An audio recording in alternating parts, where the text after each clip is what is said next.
All right, welcome everyone to another episode of Best of Charleston, my series of behind the scenes with small business owners of unique restaurants and other operations in Charleston that you might otherwise not know about. And today we're meeting with Mia. Hey, Correct? Good to see you. Yes. Thanks. Nice of you to take your time to be with us.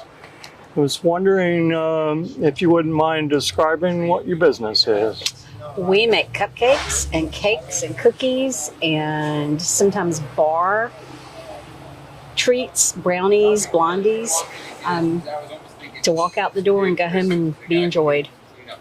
Basically everything sweet. Everything sweet. If it doesn't have sugar in it, we don't really make it. Somebody asked me the other day if we could do some bread. And no, it's a little loud. That's okay. So We're downtown. There's exactly. activity. But yeah, if no sugar, not us. Okay, understood. What made you originally decide to open the business? Well, I actually purchased this as an ongoing business in May.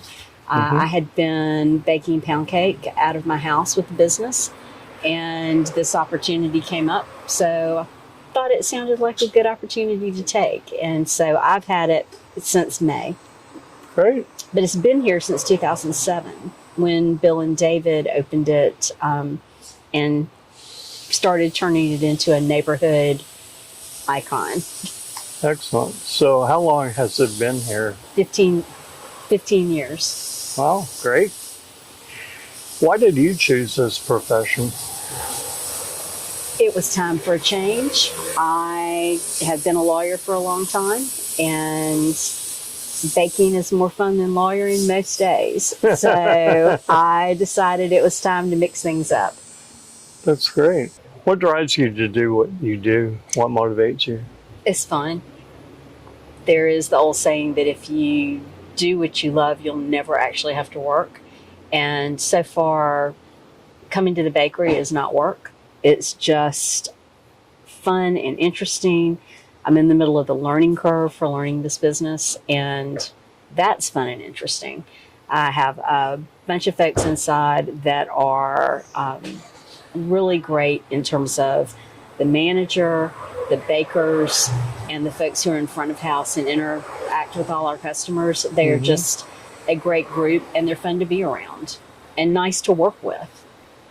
Well, that always makes coming to work a better experience, doesn't it? It does. It really does. What surprised you most when owning the business?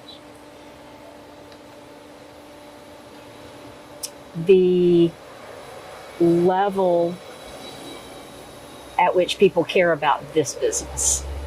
That, somebody walked in the other day and said, "Oh, I heard that there's a new owner." And I said, "Well, yes, there is." And she said, "Are you the new owner?" I'm like, "Yes." And her comment was, because she's probably maybe late high school or college, she said, "I've been coming in here since I was itty bitty after school." And it really mattered to her that this was here. And that and that's very typical of folks who come in, who are regular customers. Excellent. What was it like when you first started? I know you've only recently been doing it, but That probably has a whole different answer if you're starting a business from scratch. When I first walked in, it was a whirlwind of activity that I had to sort of parse through in my brain and understand what the rhythms of this business are and of the daily life at this business.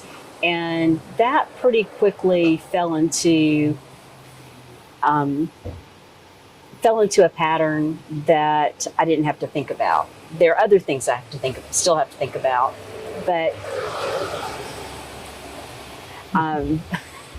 but that was the part of the learning curve at the beginning. What's something that most people don't know about your business?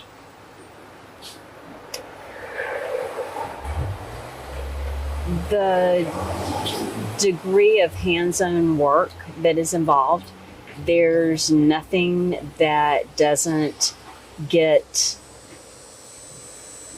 touched multiple times, whether it's a tray of brownies that, you gotta, once you get them out of the oven, you gotta cut them, but really that our cupcakes are the degree of work that goes into those.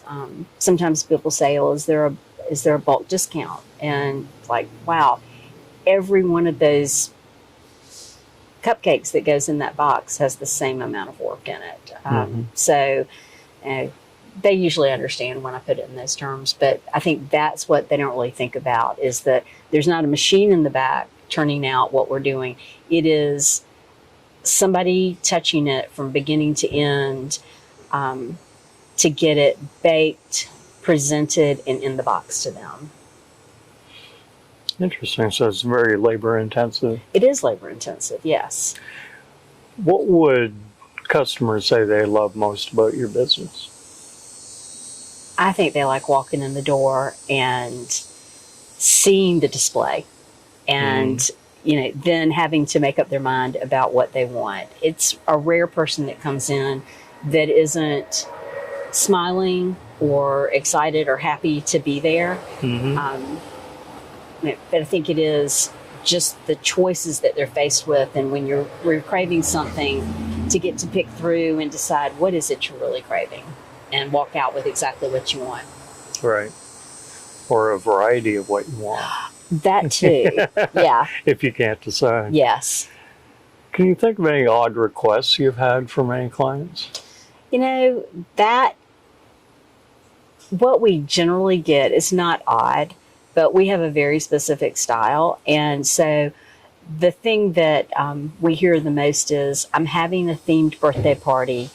Can you make us X? Right. And we don't do that. So, we have a very specific style and we stick to it because that's how we can efficiently get our product out the door. Thankfully, there are other bakers in town that do more custom stuff than we do. And so they're great folks to refer them to when it's something like, I need a Thomas the Train Engine, the kids things that I don't usually keep up with, but or Clifford the Big Red Dog was like, oh, we can't make Clifford, we can't, so that won't work. But someone else can. Yes, somebody else can. And here's our number. Yes. Okay. How do you motivate your staff? So far, I haven't really needed to. I think the thing that motivates them, independent of anything that I do, is that it's an interesting place to work. There's always something different going on. Yes, you have to ice cupcakes every day, and cakes have to get out the door and all of that, but the creativity that is allowed within the context of what we do is, I think, what keeps them interested. Very good. What are your goals over the next year? I'm still learning a lot about my own business. So my goal for the year is to learn everything about the business that I've bought and then figure out what I want to do with it next. Great. Obviously, this is one of a series of interviews where I like to get to know people in the neighborhood and find out what they love about their neighborhood. Could you tell me what your favorite restaurants in the area are? Oh, that's really hard because there's some really good restaurants on our street. So there's Fuel down the way, and we've got Baba's at the other end, Baba's on Cannon. And in the middle, right across the street, is Ladles. And I know there are lots of orders from Ladles that come into our shop for lunch. And I think newest to the neighborhood right now is Holy City Bagels. And we've also seen a lot of their product in our shop.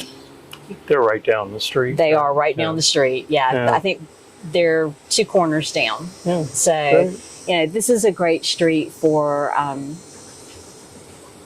very special smaller local shops and restaurants. Indeed. What's something most people don't know about you as a person that you're willing to share?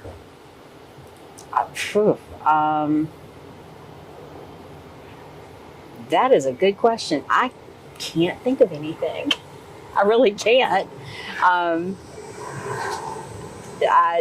love to cook, but most of my friends know that. Love to cook, love to read. And you were a lawyer.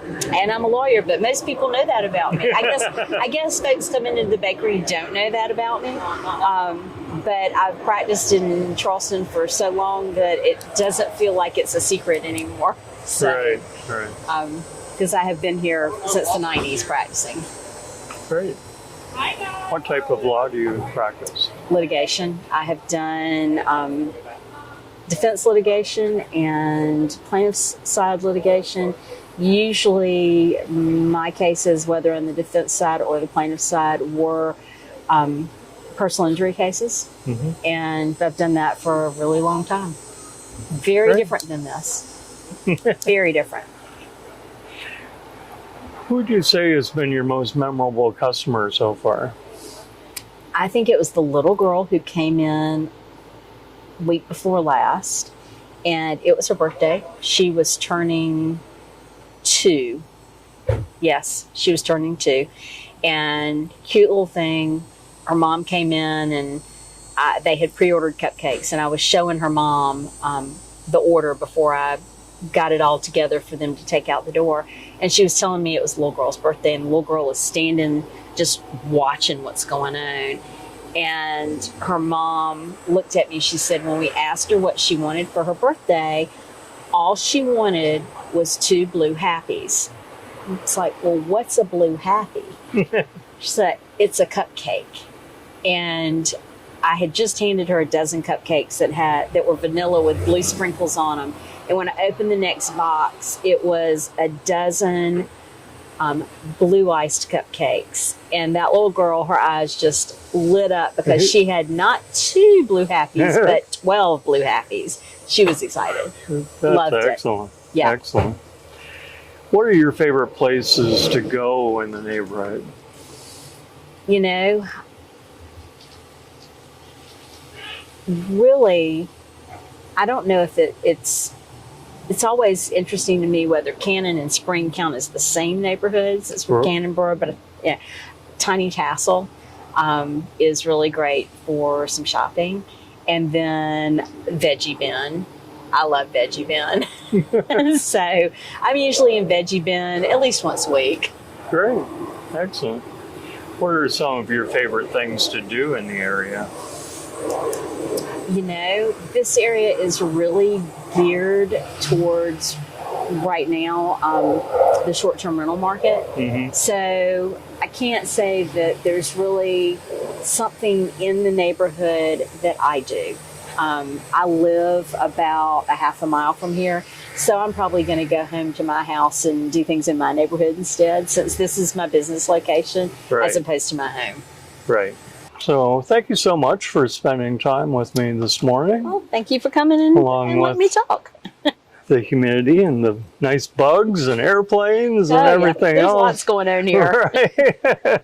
It's a real, we're right here in the middle of it feeling, which is great. Exactly. This is the neighborhood. That's right. That's right. So in conclusion, what would be the best way for customers to contact you? So if you want to order a cake or have questions, you can always call the shop, 843-579-2891. We get a lot of inquiries via email, although we will not let folks order via email. But if you have a question, you can always email us at hello@sugarbakeshopchs.com. And then I get a lot of DMs on Instagram, and we are Sugar Bake Shop on Instagram. Okay, great. So are people able to call ahead with an order if they want, you know, a dozen of something that you happen to have in the shop at the time? Sure, you can call ahead and order, but pre-orders, we require prepayment so that we don't just have things set aside that nobody ever comes for. We do, all of our cakes are pre-ordered. Okay. And to order a cake, you need to call the shop, and we keep a calendar with a cake count on it. And when we're done with cakes and have sold everything for a given day, we're out of cakes. And those are usually sold out about a week in advance, sometimes 2 weeks. So when you figured out what you want, or you have an event coming up, best to go ahead and call, because we do sell out in advance. Well, great. Well, thank you again for your time, and appreciate the insight on yet another small business here in downtown Charleston. Well, thanks for having me interviewed. Thank you. Once again, my name is Rick Young. I'm a realtor with Berkshire Hathaway here in Charleston. With Southern Coast Real Estate, the best way to contact me is by cell phone at 601-918-2019. All of my different social media links and websites will be in the description posted below on the Park Bench site and on my YouTube channel. Please feel free to subscribe to my YouTube channel for more of these interviews and more insight on what goes on behind the scenes in Charleston. Look forward to seeing you all next time. Thank you, man. Thank you. Have a great day.